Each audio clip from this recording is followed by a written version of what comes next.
right, welcome to another edition of the 24th Floor. We are all thawed out, so it's time to get back to business. What a busy week it's already been, Ruben. Yeah, I mean, we got the Super Bowl coming up this weekend. Who you got? Plus college basketball. They hadn't really been able to take their break because, they're going to play no matter what. And I think I heard something about a trade somewhere. Well, we had a special 24th Floor episode about Mr. Triple J on Wednesday. No, on Tuesday. I'm sorry, I'm getting my days mixed up. On a day. On a day. And so now we had to bring in another friend of the program. We haven't had him on in a while. He is the doctor of physical therapy. We called in the doctor, Mr. Rusty Witten from the Bluff City Media. Welcome to the program again, my friend. Appreciate it, man. Glad to be back. Thanks for the time and the conversation, for sure. So we're about to have some conversation. So you told us Absolutely. before we started this program that you are a Triple J super fan, essentially. So give us your take on the trade. Hold on. Do we have some tissue around here? I might need that. I got some Kleenex somewhere. We ain't got no tissue? All right. I'll be good. So there's two takes here, right? There's the logical, the GM mindset, and then there's the fan. Yeah. And so logically it makes sense, right? We're fully going into the rebuild. Like, we've won one playoff series in 7 years, right? Like, it makes sense to start over, especially in a draft like this when you can go get a guy like a Cam Boozer, a Caleb Wilson, Wagler, like you name your player, they're probably going to hit next year in the NBA. But the fan side of me, this sucks. I've been a Jaren super fan since he came in the league. Like, I just like his play. Not many guys, and I hear all the criticisms all the time on my show about rebounding and playoff falling off, and those are real things. But 20-point per night DPOY candidates don't walk in your gym every day. A true 6'10" unicorn. I love watching him play. I felt like I watched him grow up here in Memphis. And when Utah posted that picture of him yesterday in the Jazz, I was like, you know what? I'm logging off of social media today. He said, that's it. That's it. I wonder how you felt. Did you see the video of him walking down the tunnel? I saw that. Yeah, and he threw up the heart on the way out. Yeah. Like, you could tell something was going on, and he knew, and these guys know. They're professionals. They know what's coming on. And he went out with a bang. He had, 30 and 8? Yeah. Went out on top, gave us a true good game as he goes out to Utah. We talk about that all the time. Every now and then, there'll be a surprise, right? A surprise trade. But for the most part, these guys have a pretty good idea of what's going on. I know, Rich, you were really wanting to go to that last game. Well, I was, but, I'm not going to throw the powers that be under the bus on that one. So let's pull up the trade one more time to kind of get you all caught up on everything. Jaren Jackson is going to the Utah Jazz. The Grizzlies will receive 3 first-round draft picks along with rookie guard Walter Clayton Jr. and forwards Kyle Anderson, Taylor Hendricks, and Georges Niang. Now, the Jazz, alongside Jaren Jackson, will be acquiring Jock Landale and guards John Conchar and Vince Williams Jr. Now, the picks, we have to talk about the picks because that is the centerpiece of this. Those picks will be 2 in 2027. That includes the Lakers' 2027 and the most favorable of the first rounders between the Jazz, Cleveland, and Minnesota. So whichever one is the best one is going to the Grizzlies, and then they get the Suns 2031, which basically to me says that the Grizzlies are banking on the D-Book era to be over in 2031, and that they'll take that first round. I got to take. I don't think we make any of these picks. I told him they're draft capital. I think they're trade capital. This is for us to move up in this year's draft. What is Zach Kleiman good at? He's an incredible scout. He's incredible at those kind of late round. Think about when we got Santi Aldama. Think about when we got Desmond Bane. They were late first round picks. And so we're obviously going to have a lottery pick. There's a reason we're going to be starting Cam and Ty Jerome, right? Because we're going to be playing for draft position. And so I think we're going to use those picks to move into the first round. I wouldn't be surprised, guys, if the Memphis Grizzlies pick 3 times in the first round this year. That's the goal. And that's why when the deal initially came out, I kept telling Ruben I had to look at the details on it because I was like, man, if the Grizzlies could get 3 picks in this class, they already have 2 with Orlando and their own, but if they get 3, and I know we talk about it so much, I'm so serious when I say this draft class right here may be the best that I've seen, not only this decade, but maybe in the past 20 years. I'm talking about, I look at this class and I see at least maybe 8 All-Stars. It's deep. It's deeper than it's, but I do think it's a little misleading because we've had so many shallow classes in the past few years. You've had so many classes where, 1 or 2 guys is the guy, and everybody else you're kind of waiting to see if they develop. In this class, you're right, has 7, 8, 9, 10 guys, and you're like, all right, those guys can really go. The real question is going to be, what happens next with Ja? Because you've already got your drafts picks that you needed. You couldn't trade Ja without getting something out of it. You get that with Jaren. Now what's next? So Mark Stein and Jake Fisher both already said today that the Grizzlies are going to lower their asking price, right? Like they got the draft capital that they needed, like you said, from Jaren. Now it's just getting Ja off the books. And so I think what we're going to see is the Memphis Grizzlies move him not to a favorable destination for Ja, but where we can get at least one pick. I've seen Sacramento as a team. Yeah. I've seen Toronto as a team to kind of help move off of Jakob Poeltl for their contract. I think the Grizzlies are going to use Ja and maybe like taking on bad contracts to get more assets as a third team that maybe facilitates Giannis to Minnesota, Sabonis from Sacramento to Toronto. That's how the Memphis Grizzlies are going to move. Now, it's funny that you say that because on this program we did mock trades, and we did one with the Kings where it saw Ja going out to Sacramento, and then we would get DeRozan. And then we did another mock trade where it saw Ja going to Toronto, and we got quickly. And to me, like just from a straight basketball perspective, I think Ja in Toronto makes the best sense. Because what I've always said about a Ja Morant trade, if you're going to trade for him, do you think that you can win it all? If not, then what is the point of making a deal now? The deal can still be there in the offseason, which is why until the Jaren trade, I've been on this program saying that Ja Morant will not get traded. But also on this program that Ruben can attest to, I've been saying that Jaren should probably get traded because you cash in and you can get the most stuff from him. Do you agree with that sentiment? I do. Again, a big Jaren fan, like I said, but Jaren is going to get you the best haul. We saw it. 3 first-round picks. You ain't getting that for Ja Morant. The players are fine. Like, there's some upside to Walter Clayton Jr. Him and Taylor Hendricks are both, they're both good college players. Hendricks was a former lottery pick. Like, there's some upside there, but this was about the picks. Ja Morant, we're going to be lucky to get a pick back. And instead, I think we're going to take on some bad money. A Zach LaVine deal comes to mind. I would like DeMar DeRozan, sure. Guys that you can either buy out or on the kind of the tail end of a contract. Back end, so you don't have to hold them forever. And that's why Jakob Poeltl makes me nervous because he makes $19 million this year and next year, and then it goes up to $27, $29, and $27 million. That's a bad contract, and it's a long contract. So I look for us to bring in a short contract that's not a good contract. But Toronto is running into this. They're not wanting to give up a bunch of first-round picks to move Poeltl, and that's ZK standing on business, and I appreciate that. So if Ja ends up in Toronto, he'll be singing with Drake at some point. You'll see him in a Drake video. It's definitely coming. You'll see him in a Drake video at some point. Absolutely. But beyond that, at what point, though, because now what we're all really talking about, and Rich is really good about breaking this stuff down for you, like as how many when we're getting the first-rounders and all that stuff. But the real meat of it is you're going young. The Grizzlies are going young. They're getting rid of big, older contracts and going young. But do they still need to bring in some type of veteran in that young locker room? Who is the oldest player on the team now? Is it Kyle Anderson? Well, who's going to be that guy? It's KCP and Kyle Anderson for now.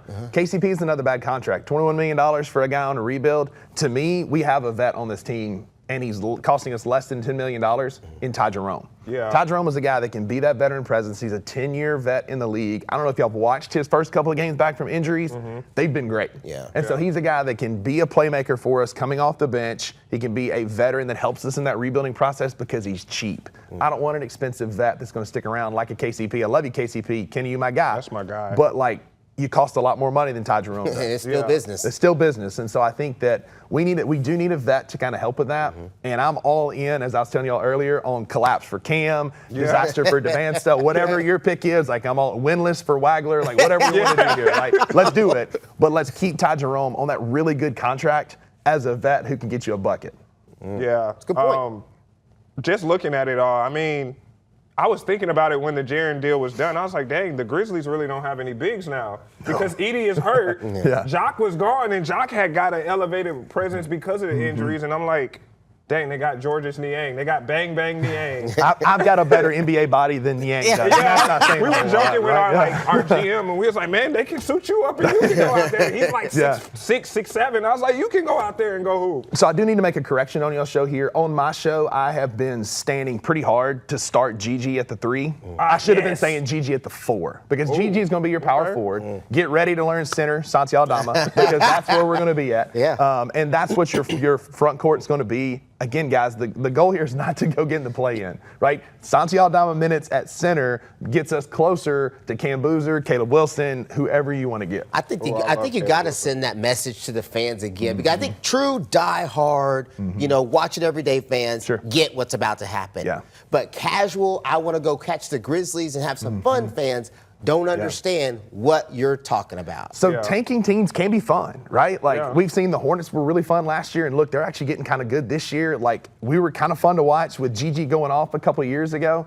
Tanking teams can be fun. So like I love Jaren, I love Ja. I've invested. I don't want to talk about how much money in Ja. I've got Ja 3s, Ja 1s, Jaren jerseys, all this kind of stuff. But at the end of the day, they didn't win me any basketball games. Yes. I root for the name on the front of the jersey more than anything in this world. I've been a Grizz fan since they were in Vancouver. I've got a Vancouver Big Country Bryant Reeves reversible jersey. That's how I picked the Grizzlies when I was a kid because I was going to root wherever he went. So I've been an OG fan since Vancouver. And so I root for the name on the front. I love Ja and Jaren and appreciate what they did for us. But I'll always be a Grizzlies fan, and that's what we need. Before you go, let me give him the degrees of separation. We both went to Oklahoma State. Oh, get out of here. Big Country was there when that was their guy. Oh, that's wild. He is a legend in Oklahoma Absolutely. State. Yeah. It was a bruiser for Like, his son was in the same class as me. So, yeah, you know, I got to know him a little bit better. And I appreciate it because, like, he showed up, he hooped, he made his money, and then he retired to a ranch. He's just raising cows and being a good old boy. I'm into that. So something that you brought up Santi, and I was telling Ruben this the other day, do you think this Jaren deal kind of shows that it might be a fire sale? So obviously we think Ja is next. But what about Santi? Do you think Santi has also possibly played his final game in Memphis? I mean, could be. Santi's a guy that T.I. is super high on. And listen, like, I'm not the biggest fan of Tomas Isolo and his system. I'm not. Don't point at me. I didn't hire the dude. Why are you pointing at me? But this guy, I didn't hire him. Right, same. And so, like, I appreciate what he's trying to do, but, like, we could get in the whole rotation, a minute conversation in the weeds. We'll leave that alone. Santi is a T.I. guy. So I would be just as not surprised if he stayed. But there's been rumors that contenders are interested in Santi Aldama, and who wouldn't be in a 7'4", 3-and-rebound kind of guy. Now, he's a defensive cone. He plays defense like the Matadors of his home country, and so it's not great. But, like, Santi Aldama also is going to be making $17.5 million. Yeah. That's that much more cap room. We're already in the $40 million cap space. We've got a $28 million trade exception. If you can move that money as well, largest ever, not that we've ever used it, but, like, you can create even more room. I would be fine if Santi stays. I am pro Santi Aldama, but if the right offer came, adios, amigo. Yeah, at that point, you're going to have guards playing post. Gigi at the 5. Yeah, Gigi at the 5 at this point. So I will say this to that point. So I think defense is contagious. Sure. So I think that some of these players who maybe don't play the best defense, I think that's a contagious thing that comes with who you're on the floor with.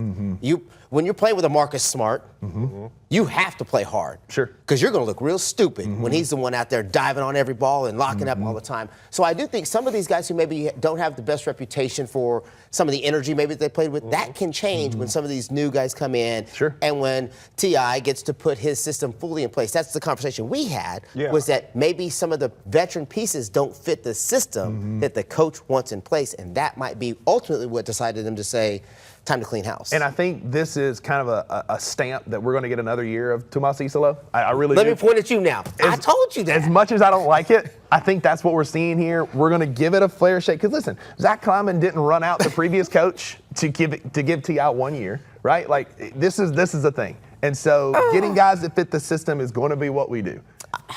Did you ever watch the Jordan, like the Last Dance documentary? Oh, yeah. Remember when the security guard won that one game and he went, that's me to you. That's me to you. And now I'm doing Drewski. You got me. Yeah. But see, the reason why I've been Can I say real quick though? I don't want that to happen. Like, I would rather have a different coach, but that's what's going to happen.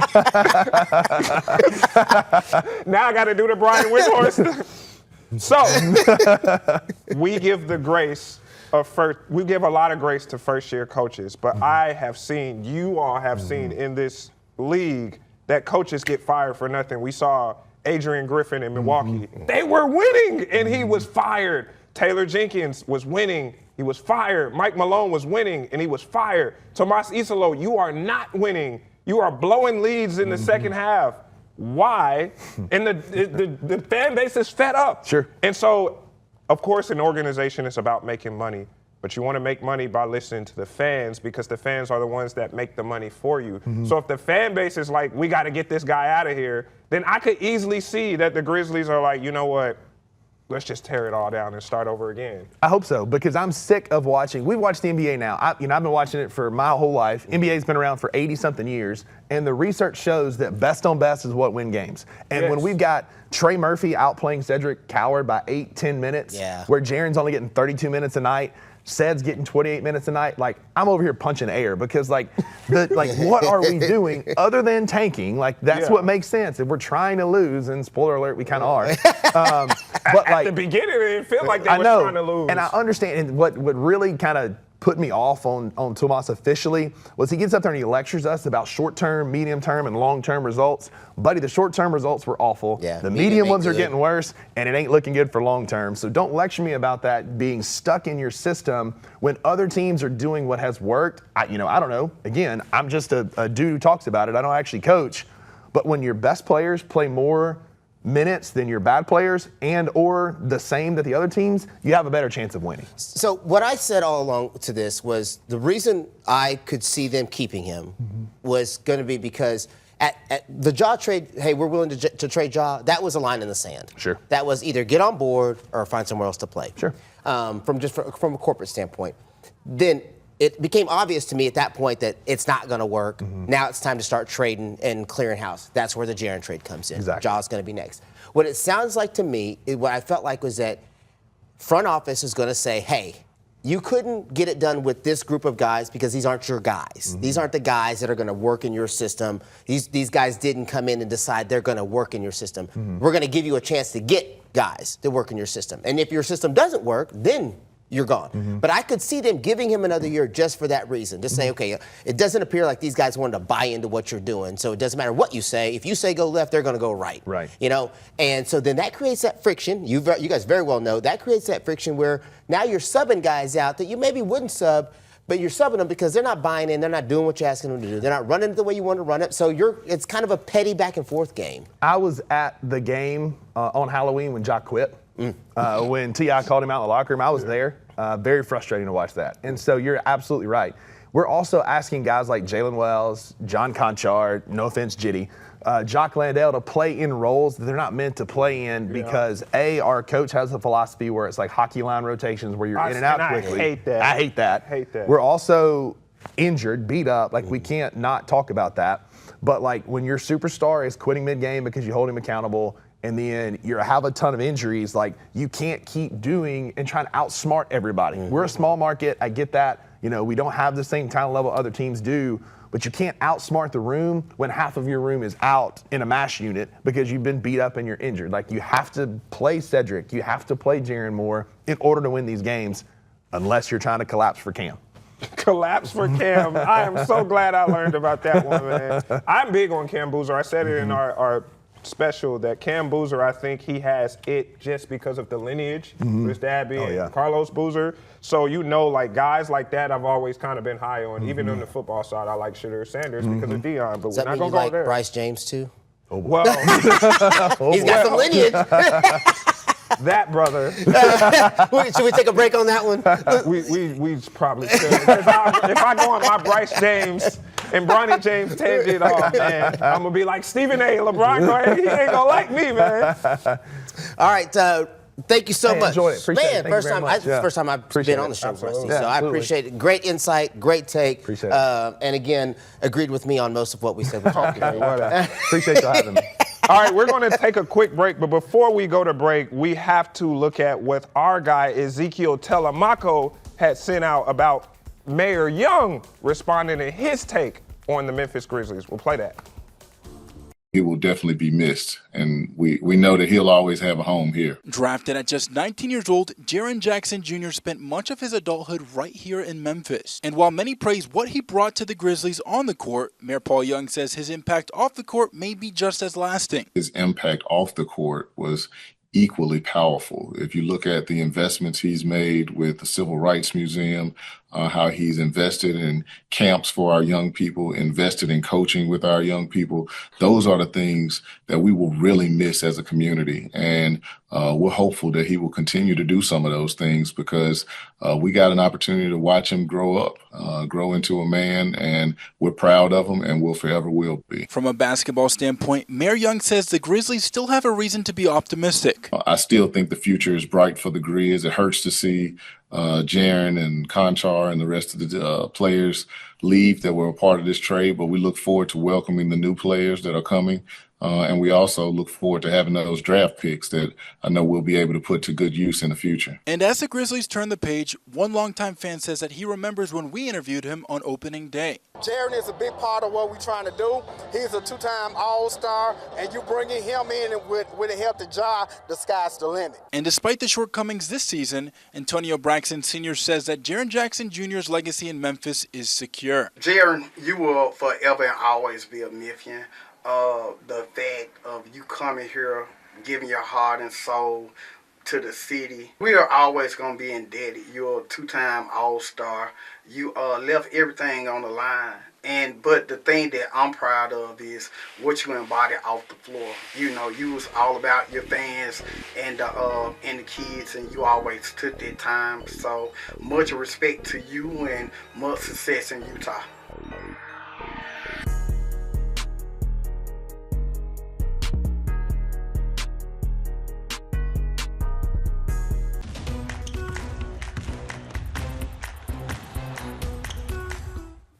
Now it's time to talk about what in the world is happening with the Memphis Tigers, a team that in the preseason was considered the favorite to run away with the conference title. But now instead of running away, they are limping into each game. They sit at 5-4 in the conference and struggling to get above 500 on the season. It's like they're allergic to it. I don't even know if allergic is a strong enough word. The Memphis Tigers are struggling.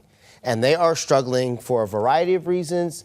And everybody's got their own opinion, and everybody's got the magic, recipe of what's going to fix it. But the truth is, this team just isn't a good team together, made up of good individual players. I'm sure a lot of these guys are really good where they're from, but this collection of guys has not come together and played well.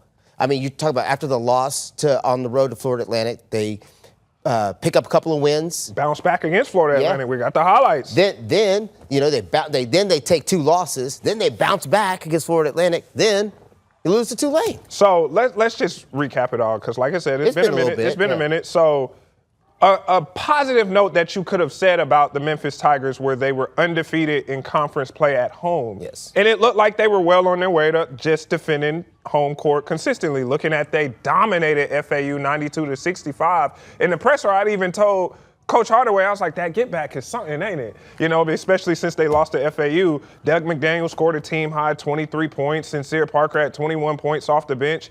It seemed that everything was clicking for them. In fact, this is what Doug McDaniel said after the game when we asked him about what is it with this team at home. I mean, we understand that, we had trouble finishing games in the past, so, just things that's detrimental to us as a whole. We trying to make an emphasis now moving forward. Being snowed in gave us a lot of reflection time to look in the mirror personally to see if this was what we really want to do. And Coach gonna put the guys out there that's gonna give it their all.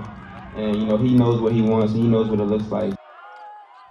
All right, so that sounds good, right, Ruben? Ask him the same question after this game. That sounds good, because, okay, the next game they come, and it's this past Sunday against Tulane, and Tulane, it seems like, was in control for most of the game, but Memphis does the Memphis thing, and they battle back, and they took the lead, and then they were, like, trading buckets, and then next thing you know, we have a tie game because Doug McDaniel, it's going to come up right here. So Memphis forces a turnover right here, because this is after they missed the free throw, so they forced a turnover to get another shot to tie the game. Doug McDaniel drives right down, ties it right here. And so you're like, okay. Now Memphis, watch this. Yeah. I was like, okay, Memphis is going to pull it out. Now watch this.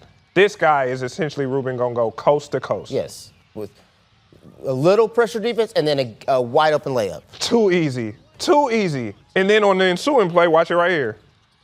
Strip, turnover. So you want me to tell you the biggest difference between the clips we just watched with Tulane and the clips we watched at the Florida Atlantic game that they won? The defensive intensity on the two games, totally different. Yes. Totally different. They were in the FAU game, they were smacking at the ball, double teaming the dude, stripping it, fighting for it, and that Tulane game, the guy literally did a full court, wide open layup. Coast to coast. I ain't never seen that before. Now, I've been at a handful of these Memphis games, and something that I've said on this program is Memphis is, for the most part, a pretty good defensive basketball team. Mm-hmm. They're a defensive number, but they get into these moments where they foul too much. I remember I saw Penny on the sidelines when they were committing some fouls late in that Tulane game. He said, "Stop fouling." So this team is undisciplined at times, and they just don't have the talent offensively to make up for it. Because the reason with that Tulane game, the reason why it went like that, they went moments almost like 3-4 minutes without getting a bucket. Yeah. And you look at who led the team in points for this game, Doug McDaniel with how much? 13 points. So you're telling me your leading scorer had 13 In Division I points. college basketball, your leading scorer had 13 points. I've been saying this for a while off camera. I don't say it all the time on the camera, but I'm going to say it on camera for sure. This is where the transfer portal bites you in the butt. And here's why. When it comes to the transfer portal, if you see a guy you think you like, you got to offer him quick. Yeah. Because somebody else can offer that guy and offer him more money. And before you know it, you get into a bidding war, or you get into this battle for this guy that you think is going to be a good fit, but you haven't had the real time to evaluate. Because the portal opens and then the portal closes, right? And you're trying to get the best guy you can get as quick as you can get him because you don't want to lose him to somebody else. Mm-hmm. The coaches across the board, this is not just happening in Memphis, coaches across the board are struggling to evaluate transfer portal players effectively to find out if that person really does fit. That's what the difference has always been when you recruited high school kids, or even sometimes JUCO, but high school kids to now this transfer portal. A high school kid, you could go to the high school, you could call the coach, you could watch him play high school ball, you could watch him play summer ball. You would watch that kid 5, 6, 7 times, see their body movements, watch their parents, how their parents act and react, talk to their teachers and their principals. Is that a good person? Is that somebody? And now you had a better picture of who you were getting as a complete person. You don't get that in the transfer portal. What you get in the transfer portal is Billy gets in the portal. At the most, that coach is going to probably call Billy's club coach from back in the day,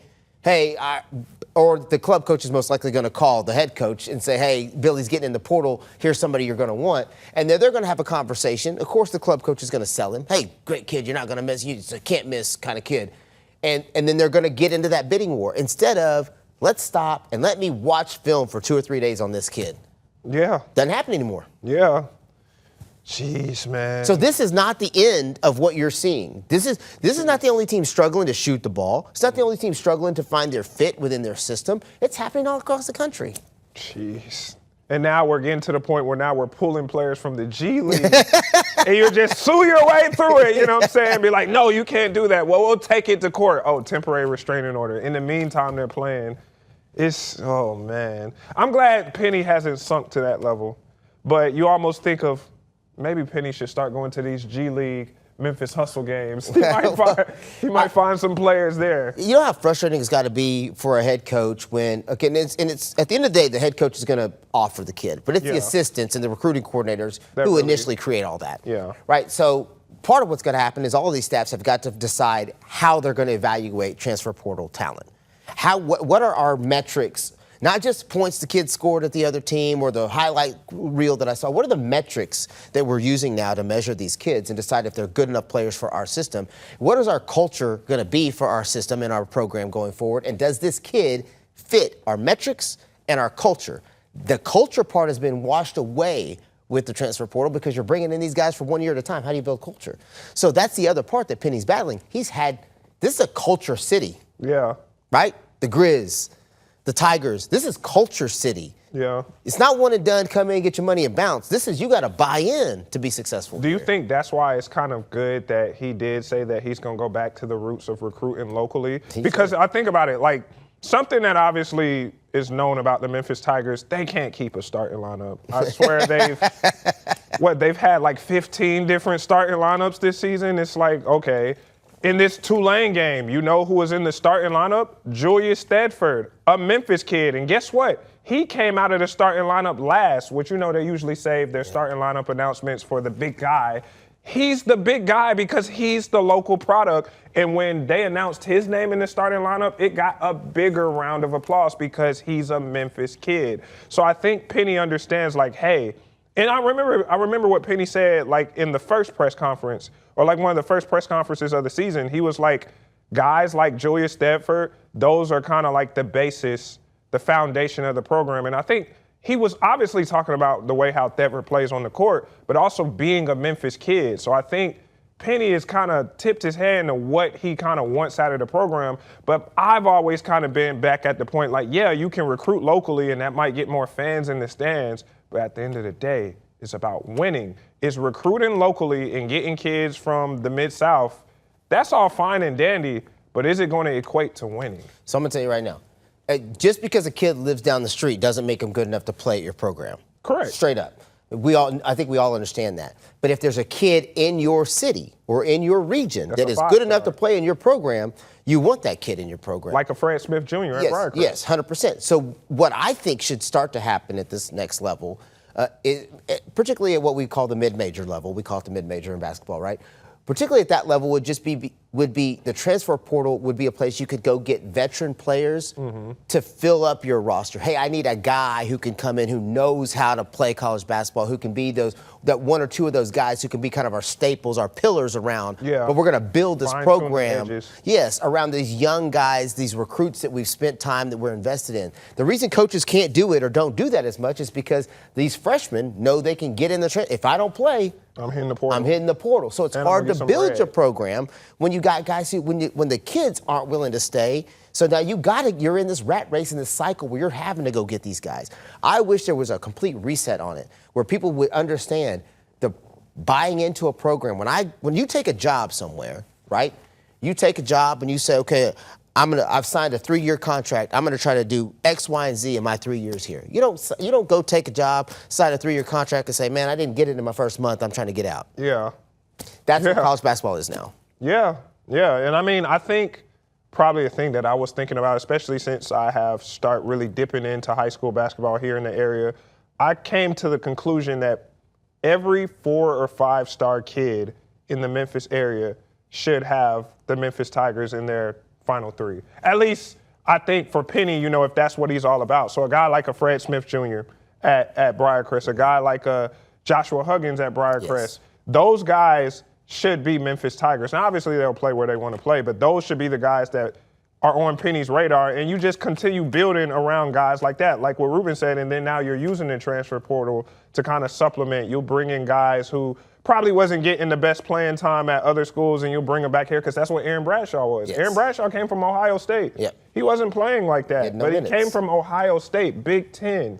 You know what I'm saying? Wasn't getting in minutes. He came here, and he's a starter. So you continue to use guys like Aaron Bradshaw, but your identity should be around local, but those local kids have to also hit. So it's kind of like a fine line. Your identity's got to be around your culture. What is our culture? And then we bring in, because Penny's got to recruit nationwide. He can't just recruit Mid-South. He's got to recruit nationwide. He does. He has to be in Texas. He has to be in Louisiana. He's got to be in Colorado. He's got to go find the players that are going to make his team as good as it can possibly be. So there's no doubt about that. But when there's Mid-South talent that is at that level, and I think he does. He's got offers out to several Mid-South kids. Yeah. More so than I think a lot of mid-major coaches are doing right now. So I think the biggest, I'm not in that locker room every day. I feel for Penny because you can see the pain on his face every time he has to do a press conference where his answer is, we've tried everything. We've tried everything we know to get these guys to play hard, to commit to what we're doing. That just tells you, as somebody who's coached a ton of basketball, I'm just telling you, what that says is these guys don't fit. Because if I have to do all that to get you to play the way you need to play, then you just don't fit what we're doing. So there's going to be a complete overhaul of this roster. Everybody needs to be ready for that. If you don't know some of these guys, don't worry. They ain't going to be here next year. That's the sad reality of the truth. So, Ruben, obviously we say this every time we talk about the Tigers, and we got to say it again. Where do the Tigers go from here? Wow, you got just running out of time. Man, time is not your best friend. It's so funny because at the start of the season we were talking about, hey, they're going to run through the American. Like, that's not going to be a problem. And now we're sitting here saying, man, they got to hope that they can make it through the tournament, the American Conference tournament, which I don't know if they can do. And so the thing about both Memphis teams, the Tigers and the Grizzlies, the Grizzlies have already wrapped up, and we won't see them here in Memphis until the end of the month. So it's been a minute because they're going to be on the road and then the All-Star break and blah, blah, blah. The Tigers play this weekend against Charlotte. Mm-hmm. And then after that, if my memory is correct, they're not back until back home until the end of the season. End of the month. And you could look and be like, okay, home is a safe haven in the conference. But then that Tulane game, now you're just kind of running out of ways where they can get right. And then as we saw with the Wichita State stuff and the FAU, even when the Tigers get a lot of days to prepare for opponents, it's still the same result. Listen, if you watch that coaching staff, they shake their heads so much. Yeah. During the game, just like, what are we doing? Like, why would we do that? Why are we doing this? I literally am looking at Penny Hardaway, and he's like this a lot, just looking at the sky. His head is, he's probably got a migraine like you could never imagine. I feel for the dude, because it's not like he doesn't have the knowledge. It's not like he's not passing down that knowledge. It's just not clicking for whatever reason. And so I feel for it, but you ask what's next for the Tigers? Probably not the NCAA tournament.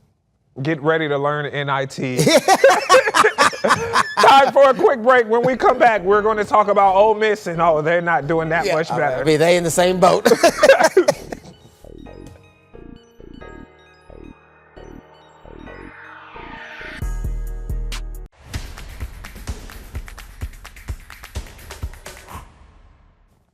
All right, so we don't have the answers for the Tigers, just more questions. Mm-hmm. Now, what about those Ole Miss Rebels? Another team who's just struggling to turn the corner. Well, we might just have more questions there, too, at this point in time. You're talking about a team that has not been able to get much-needed wins in the middle of conference play. That's a problem. This is starting to get to gut check time, and you can't talk Ole Miss athletics without our guest. He's the host of the Locked On Ole Miss podcast, which you can catch right here on the 24 Plus app, YouTube, or anywhere you get your podcast. Welcome again to the program, Mr. Stephen Willis. I'm not doing the clap because I'm not in football mode. I know that makes you happy. It does make me very happy, and I'm sure it makes Stephen happy as well. He just won't tell you that. Well, I'll just say, Mr. Stephen, ball up top. It's always football season, and it is always acceptable to talk about football, especially at Ole Miss in this. The Ole Miss men's basketball team, they're 3-6 in the conference. They basically have to finish out 7-2 to have a shot to make the tournament. It's turning into a math problem, fellas, and it's not a good math problem for people that are fans of the Ole Miss Rebels. I'm not good at math at all. I still count on my fingers. But I'm telling you right now, from what I've seen in watching Ole Miss, the inconsistency to be first energetic, B, aggressive to rebound, and C, hit shots has just been tough to watch. Yeah. So, Stephen, let's just kind of go down the line because, it's been a minute since, because we had the winter storm and we was on ice, literally. So let's just kind of go down the line. So first, let's start with the Kentucky game. That's where, because the last time we talked to you, Ole Miss was coming off a loss to Auburn. Yes. And so then you would think, okay, they're going to bounce back against Kentucky. They lost that one 72-63. A.J. Storr led Ole Miss with 20 points. Malik Dia added 16. But here's something that stuck out to me, Stephen. Ole Miss shot 25% in the first half, 1 for 10 from three, and they scored a season-low 23 in the first half. What was your takeaway out of that game? With this men's basketball team is there's just no shot makers on the team. Whenever you need a Batman to step up and save the day, you can't count on this player to go get you 2 points. And that includes A.J. Storr, who's averaging 14 a game. And since they moved him to this weird sixth man role, that he's kind of energized himself to where he's the class of the team. There's no Sean Padula on this team. There's no Matthew Morrell. And where you get baskets when you need baskets, it's just not existing, and which means that droughts can happen offensively on this basketball team. The first half against Tennessee, they played well. They were completely in that game. In the second half, it just fell apart for Ole Miss, and that is the story in each and every one of these games. There's a 10-minute stretch to where it just all seems to fall apart. And in that Kentucky game, Ole Miss has trouble in Rupp Arena, which that's not a news flash. Most everybody has trouble up in Rupp Arena. But there's a weirdness of not being able to make shots, almost like a feeling of a lid being across the rim that can happen. And I think that has affected the confidence moving forward of the team because shot making, Travis Perry, who's supposed to be the dagger shooter, 3-point shooter, no points at Kentucky. And that's just problematic. Ilias Carmerdine hasn't been what they hoped he would be. The only player that is a true hit out of the transfer portal cycle that they have is AJ Storr, who's actually having a really good year. But I will say this before we, think it's all doom and gloom. Patton Pinkins is one of the better players in the entire country. As a true freshman, the problem with him is he's a true freshman. Yeah. So it's just the inconsistencies all around kind of stems from the fact that one of your better players is a true freshman. You missed on a couple of evaluations, and they just haven't been right. We talked earlier to where you have so many European contingencies on this team that you hope that they can adjust to the game soon enough. And now it just doesn't look like there's enough time for that to happen. So you mentioned some of the things that I was thinking about as well. To me, inconsistency is the big word. Inconsistent is a word you could stamp on this team. One day a guy might shoot decent, and the next day you don't even know if you can get a bucket out of him. Is this even close? I know when we started the season, we were talking about, hey, Memphis has a chance to run the table in the American, and Ole Miss has a chance to make a real run in the SEC. But what in the world has happened? 3-6 in the conference. I don't think anybody had that projected for Ole Miss right now. Steven? No, and with the weather event and all of that, Ole Miss played 3 out of the first 9 games at home. So that probably needs to be taken into account as well. The game against Vanderbilt was supposed to be a home game, and that was a game that they nearly won on the floor in Nashville. So you win that game, you're 5-4, and you might not be having this conversation right now. It might not be so much doom and gloom, but you did play that game in Nashville, and you have the Vanderbilt game in March going to come back on your home floor. You can beat LSU. You can beat South Carolina. You can beat Mississippi State. But it's like I said at the beginning, it's becoming a math problem in the sense that you have a game against Texas A&M in Texas A&M, a game against Florida. You play Alabama and their 78th year senior that they brought back from the G League. It's going to be hard to get the number of wins necessary for this team to progress to what we thought might happen a month ago. It is disappointing for the men's team. Chris Beard getting ejected against the Tennessee Vols in a one-sided game. He probably needed to do that 2 or 3 games earlier if we're going to be honest about it. But he's trying to push every button that he knows to push, and he hasn't found the one that is the right button to this point. You bring up Carmerdine, and that is somebody who I was very high on when I watched him play against Memphis. Yeah, and that first game, you were just ranting and raving. Yeah, I mean, he reminded me a lot of Tyrese Halliburton in the way he played. He showed some, like, remnants of Luka that even Penny Hardaway said. And then it seems like now it's like he's regressed. And now the guy, like Steven has said, has really been Patton Pinkins, but he's a true freshman.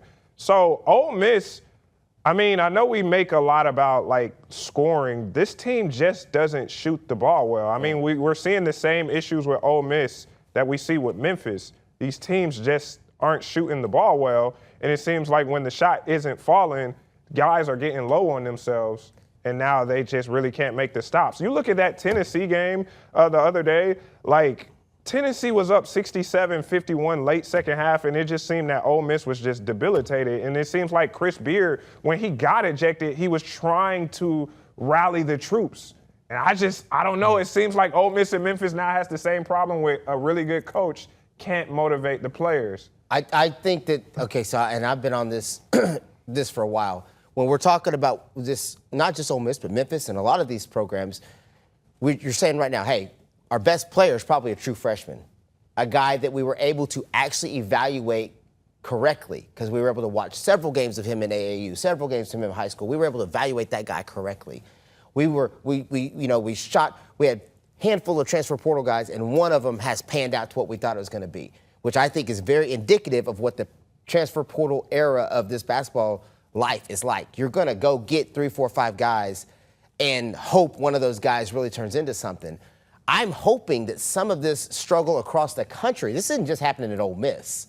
It's happening in several programs across the country. I hope that it changes the dynamic of how coaches evaluate in the transfer portal. It's okay to take your time and make sure a guy really fits your system, because what Steven sounds like what we're hearing is there's a lot of really talented guys who maybe just don't fit at Ole Miss.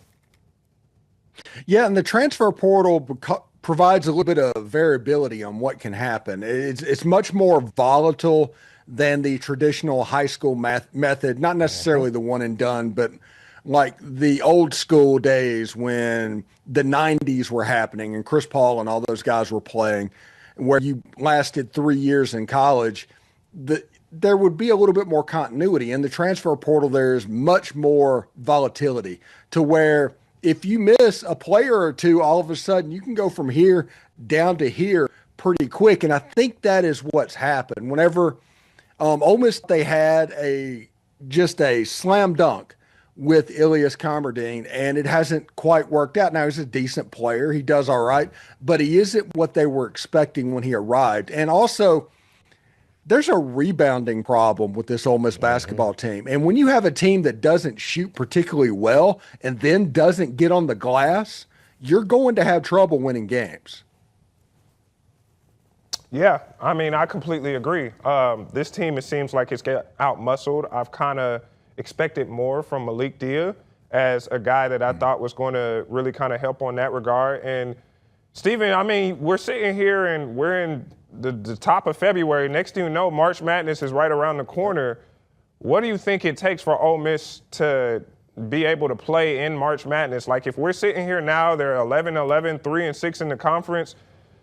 I don't know about that at-large bid, man. It seems like it's going to go in as a 16. Hey, I mean, the tournament has 100 teams that it is anyway, but, like, if I'm looking at it, Ole Miss, what is the path, Steven? What is the path to March Madness? The path is Coach Yo and those Lady Rebels need to go through and make a run. And, oh, wait, you're talking about the men's team. I think in the last 9 games, Ole Miss needs to go 7-2. And that is problematic because you have to win a game against on the road at Texas, on the road at Texas A&M, or against Florida, or on the road at Auburn. You have to win 2 of those, actually. So it's like I said, it's a math problem at this point. Every loss that Ole Miss takes, they can't lose at home to anybody at this point, and they have to figure out a way to get another one of those games on the road if they want to go 7-2 along the way. Now, I was joking about what was going on with Coach Yo and the Lady Rebels team. They're like 17-4 right now, and right on the cusp of hosting a first and second round game in the Pavilion. And props to them for that, because they're doing exactly what we thought they would do this season. They're kind of the opposite of what we expected from the men's team, who just didn't quite live up to what we thought in the preseason they could be. Coach Yo is very talented, and she has built that thing from the ground up. So total hats off to Coach Yo. I know we got to get Steven out of here. I heard you got lunch or something you got to do today, right? We are hungry over here. Yeah, it's about that time. Steven, real quick, tell us what you're working on.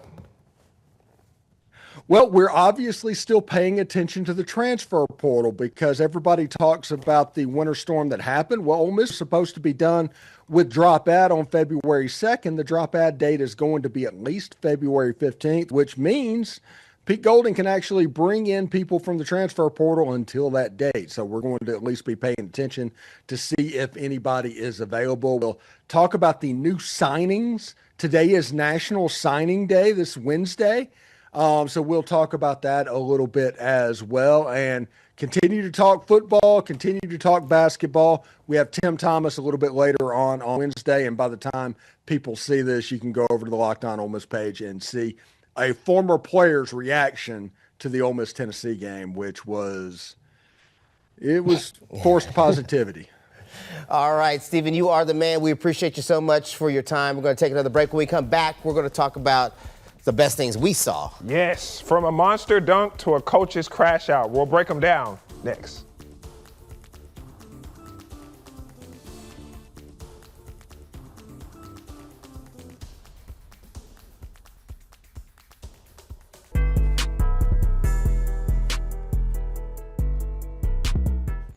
Ruben, the best thing I saw came from a man who will probably be the #1 pick in the NBA draft. A man that Grizzlies fans should be praying they get the opportunity to get. Darren Peterson, the Kansas guard, throwing it down against BYU. This is the type of play that gets you excited for what he could be. 20 points in virtually one half as Kansas went on to beat BYU 90-82 in a game featuring what may be the top 2 picks in the NBA draft, Darren Peterson and BYU's A.J. Devonta. My only problem, my only concern, a great dunk, phenomenal play. My only question is, do you really want the guy who doesn't really play a lot?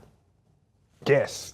I mean, you already have one of those guys. Well, if you're the Grizzlies, you already got one of those guys on your roster right now. Do you want another high-flying guy who doesn't play a lot? He doesn't Well, with play. this Grizzlies medical staff, they can't seem to keep guys on the court. But, I mean, he plays about 20 minutes a game, somewhere in that range. And that has kind of been my hang-up on him as well. Obviously, I think this game showed right here that he is in by far the #1 pick in the NBA draft because I was so impressed at how he brought it to Devonta. Yeah, he didn't shy away from it. You don't really see that when we talk about these draft prospects when they go against each other. It's almost like football where they avoid each other. You know what I'm saying? When we talk about the 2 quarterbacks, they don't play. In this game, Darren Peterson saw that Devonta was guarding him. He would clear out screens. It was like, no, I want him one-on-one. And he would take him to the cup. He would take him and shoot the J. That is what I like.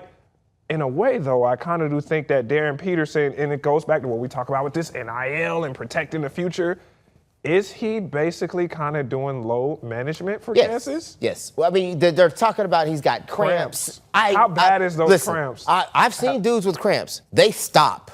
They stop where they're at. They drop. That cramp gets you. You don't move. The medical staff is working on you. You ever see the medical staff working on his cramps on the sideline? No. 100%. Why? Because he ain't got no cramps. That's not what it is. He just it's load management. It's load management, and it's load management that's supported by the staff because they're just lucky to have him. Gracious, Yeah. they're excited to have him, and he's basically calling the shots, which I think is a horrible precedent that you're going to then bring into the NBA. Now you're going to have a young rookie come in and basically say, "I only play." Well, it depends on where he goes. I think he's saving it all for the NBA, but I do like. That's why I kind of hold it different because I'm like, okay, he's going to get to the NBA and he might be out for a little bit at times because of the cramp thing. But I don't think he'll be like a load management. Like I said, this reminds me a lot of Kyrie Irving at Duke. He ain't got no when cramps. because Kyrie Irving only played 9 games at Duke and he still was the #1 pick. Yeah, and he was fine his the rookie dude's season. ultra talented. That's not the question. The question is, how much does he actually want to play? All right, let's get to the best thing I saw.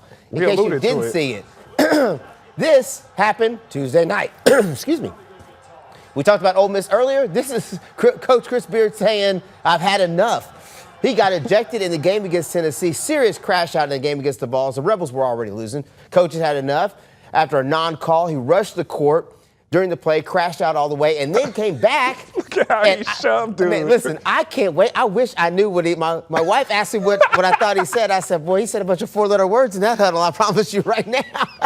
And so, best thing I saw, unfortunately, as Stephen Willis said earlier, it probably should have happened 5-6 games ago. He should have done the crash out. It made no difference in the outcome of the game. I just thought it was funny how he pushed shoved his dude out. assistant. Like Get he off shoved me. old dude out of the way and just Right there, yelled. boom, and it hit him. He said what he had to say for like 5 seconds and then he was out of there. I can't jog too. So, I mean, obviously coaches do this at times to inspire their team. Hey, I'm willing to take one for you. You guys go get one for me. That game ended up being a 20-point game by the time it was all said and done. They weren't going to win it. They can't win it. But maybe it sets the tone for the rest of the season. Maybe that inspires some guys. If that's what it takes to inspire you, then you didn't really want to play anyway. Tennessee put belt to Ole Miss in that game, man. Sheesh. That's how Coach Beard yelled at them is probably how like your parents yell at you when they give you a whooping and everything. Because Ole Miss definitely got belt in that game. That huddle was some choice words about what the other team is. They ate this, and they said this about your mama, and all this other stuff. Bobby Knight would be proud. Yes, he would, 100%. But Indiana also won more than Ole Miss did. So when Bobby Knight yelled at you, it translated to wins. Will it translate to win to Ole Miss? Well, that remains to be seen. But right now, the answer is no. Nope. All right, that's going to do it for today. I think we're done. I know. It felt long. And we only talked about like 3 different things. Jeez, adios, mio. So shout out to everyone who made today's show possible, especially Leanna Davis, Azariah Calum, Brooklyn High for their work behind the scenes, putting the show together. Big shout out, as always, to our guys, Stephen Willis and Rusty Witten, the doctor of physical therapy from Bluff City Media, for coming on the show. It was great to have you on. Absolutely great show. Had a lot of fun, a lot of good takes. Hopefully you enjoyed what you saw as well. Yes, have a great day, everyone, and we will see you on the other side.